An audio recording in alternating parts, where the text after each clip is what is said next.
जब भी किसी व्यक्ति के कार्य में अहम भाव प्रबल हो तो अहंकार व्यक्ति जैसा भी हो उसे अस्तित्व केवल वैसा ही प्राप्त होता है।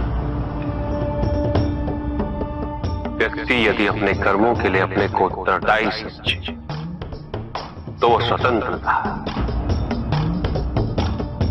जब तक व्यक्ति किसी और को उत्तरदायी समझेगा तब तक वो निर्बल रहेगा। व्यक्ति यदि ये सोचे कि उसके दुख का कारण कोई और है तो वो सुखी कैसे रह पाएगा? यह असंभव है, क्योंकि दूसरों को परिवर्तित करना उसके वश में है। वो तो केवल अपने आप को परिवर्तित कर सकता है। यही एक स्वतंत्रता है उसके पास। जो पीड़ा है, जो कष्ट है, व्यक्ति के अपने फल है, अपने निर्णय के फल। और जिस दिन वो अपने निर्णय परिवर्तित करते उसी दिन उसके जीवन में परिवर्तन भी आता है। जिन्होंने जीवन के प्रति घृणा सिखाई उन सभी व्यक्तियों ने पृथ्वी को नर्क बनाने में अपना योगदान दिया।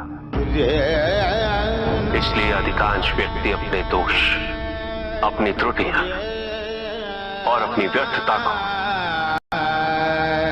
जीवन पर आरोपित कर मुक्त हो जाते हैं। उन्हें लगता है कि जीवन ऐसा ही होता है और उसके समक्ष वो विवश। वो ये नहीं समझते कि वो जिन प्रवृत्तियों को लिए वो प्रवृत्तियां दुख को जन्म देने वाली वृत्तियां हैं। वो अपनी अज्ञानता के गहराई से अनभिज्ञ है और वो अपने अहंकार में ये स्वीकार नहीं कर पाते कि वो तो कुछ जानते हैं। अहंकार सर्वज्ञता का भ्रम उत्पन्न करता है। न जानने की स्वीकृति बहुत बड़ी विनम्रता है और वही पवित्रता भी है। हमें संसार में संतुलन को बनाए रखने की पवित्रता के आधिक्य किया। व्यक्ति अपने को खो दे समझती है। व्यक्ति अपने को समर्पित कर दे, छोड़ दे अहंकार को तो भ्रम की इच्छा ही पूर्ण होती है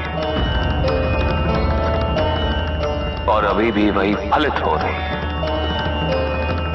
ऐसा नहीं है कि हम उससे भिन्न फलित करा देंगे, लेकिन व्यक्ति भिन्न फलित कराने में लड़ेंगे, टूटेंगे, नष्ट होंगे। एक नदी में एक बार बाढ़ आ गई पुत्र। दो छोटे से तृण उसमें बह रहे थे और उसमें से एक नदी में तिरछा पड़ गया और वो बाढ़ को रोकने का प्रयास कर रहा था।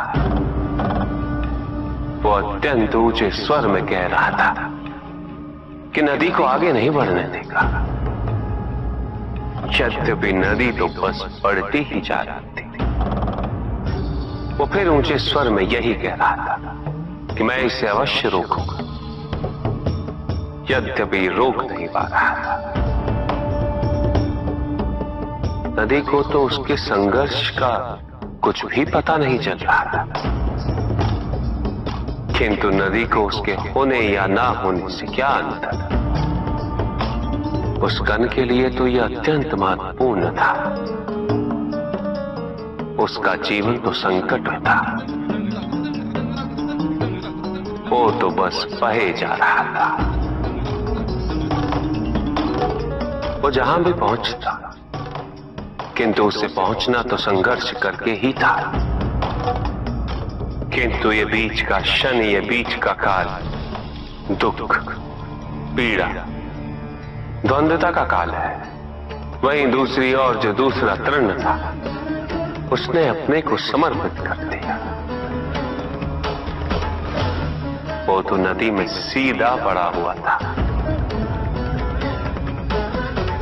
नदी के प्रवाह के साथ साथ बहता जा रहा था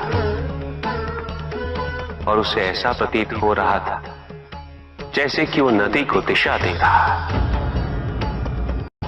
उसे प्रवाहित होने में सहायता कर रहा।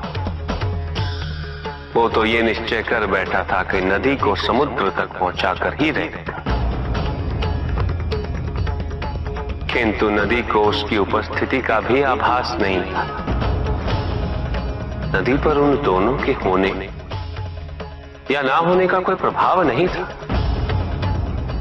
नदी तो बस बहे जा रही थी। ब्रह्म की इच्छा को जाना नहीं जा सकता, किंतु ब्रह्म के साथ एक अवश्य हुआ जा सकता, और तब व्यक्ति की अपनी इच्छा तो खो ही जाती, केवल उसकी इच्छा ही शेष रह जाती। युद्ध किसी व्यक्ति से नहीं गणेश, मानसिकता से होता। युद्ध में संघर्ष अच्छाई या बुराई का नहीं होता, सभी में अच्छाई है और बुराई भी है पुत्र।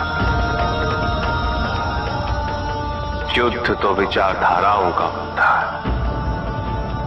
व्यक्ति अपने पराक्रम पर, अपनी क्षमता पर विश्वास कर युद्ध करता है, और जब उस विश्वास को क्षति पहुंचती तो सब कुछ निरर्थक प्रतीत होने लगता। विनाश उसका मूल स्वभाव है।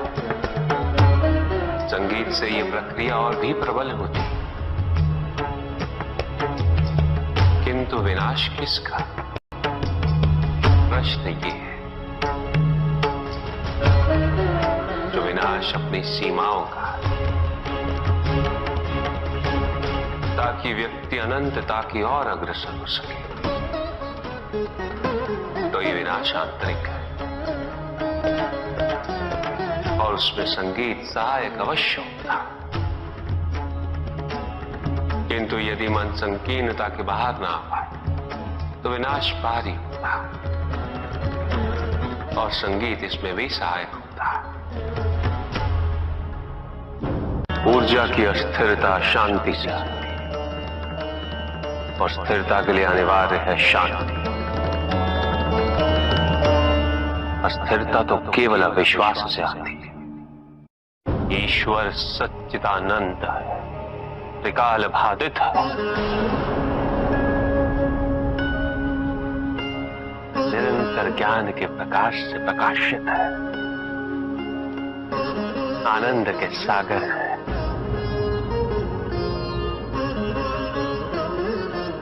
ईश्वर ही सृष्टि के परम तत्व है, निरंजन है, निर्विकार है, निर्गुण और निराकार है, साथ ही सगुण और साकार भी है। और वही संसार के सृजन करता, वही संहार करता भी है। सर्वव्यापी, सर्व अंतर्यामी,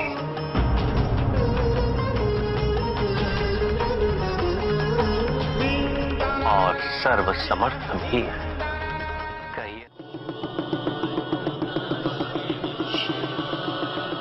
जहां न अमृत, न विष, न सुख, न दुख, न स्वर्ग, न नरक, वही परम आनंद है। उसी परम आनंद तक की यात्रा है तुम्हारी। ये यात्रा आनंद के सानिध्य की है, ये यात्रा सानिध्य के आनंद की है। और इस यात्रा में मैं प्रतिपल तुम्हारे साथ, मैं ही तुम, हर आरंभ का मैं ही अंत हूं, और हर अंत सदैव मेरा ही आरंभ होगा।